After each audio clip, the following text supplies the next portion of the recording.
శ్రీవారికి రాసిన ప్రేమలేఖ. ఫస్ట్ ఎవరిని ఇష్టపడ్డారు? ఆహా, క్వశ్చన్ మార్క్. తెలీదా? పెళ్లి డేట్ చెప్పండి. ఆగస్ట్ 4. కరెక్టేనా? రోజు ప్రాక్టీస్ చేస్తూ ఉంటాను. ఆ కొబ్బరి బొండాలు పెళ్లి వరకు తీసుకొచ్చినట్టున్నాయి. పర్ఫెక్ట్ పికప్ కొబ్బరి బొండ వాట. అసలు నాకు ఇంతవరకు అంటే కొబ్బరి బొండంతో కొట్టి పడేసాను అంటారు కానీ ఇష్టమైన హీరోయిన్ సావిత్రి గారు. ఇష్టమైన గేమ్ మీకు ఇష్టమైన గేమ్? నాకు ఇష్టమైన గేమ్ నాకు ఏ గేమ్ ఇష్టం? Question mark. వానగుంటలో చింతపిక్కలాట అయ్యాను. మా ఆయనతో ఆడుకోవడం. ఇది బాగుంది. ఎన్నెన్నో జన్మల బంధం నీది నాది, ఎన్నటికీ మాయని మమత నాది నీది, ఒక్క క్షణం నిన్ను వీడి నేనుండలేను, నీ విరహం నే తాళలేను, జాము రాత్రి జాబిలమ్మ. నువ్వు పాడు బాబు, నువ్వు పాడితే బాగుంటుంది. నేను అలాగే ఒక ఫారెస్ట్ లో మన ఇద్దరే ఉన్నట్టు ఫీల్ అవుతాను. మధ్యలో శ్రీదేవి గారు ఎత్తుకున్నట్టు మధ్య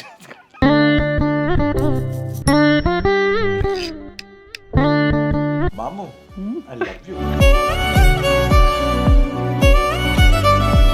మీరు చెప్పలేదు ఇప్పుడు. నేనా? అది అదే అది అంతే. మాది కూడా వేసుకోండి.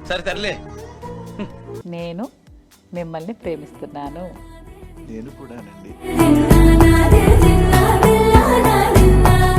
మూతుముకో బహుళపై మూతి నాకు అర్థం కాలేదు సార్. వదిన ఇప్పటి వరకు ఎన్ని సీరియల్స్ లో నటించారు? 18 బేస్ సీన్ అది. సింగిల్ టేక్ లో చెప్పేసి 18 minutes ఒకటే షాట్. ఒకటే షాట్. బాబా. నేను మధ్యలో చెప్పాలి, మధ్యలో నేను చెప్పాలి. ఇవి చెప్తుంది, ఇవిడ అత్తి చెప్తారు, మొత్తం మర్చిపోయాను.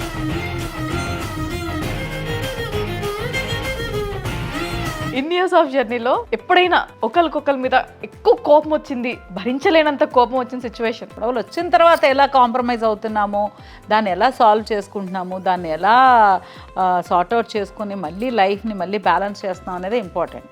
అదే మ్యారేజ్ ఫైనల్లీ. మీకు ఆయనలో నచ్చిన లక్షణం? నచ్చందా?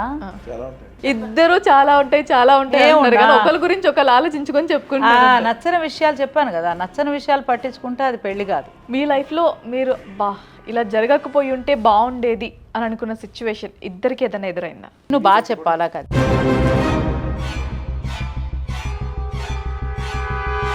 సో దాని వాల్యూ ఇంకా నాకు నేను అంటే బాగా తెలుసుకుని ఉంటే బాగుండేదేమో. మీకు ఇష్టమైన పొలిటీషియన్? పవన్ కళ్యాణ్.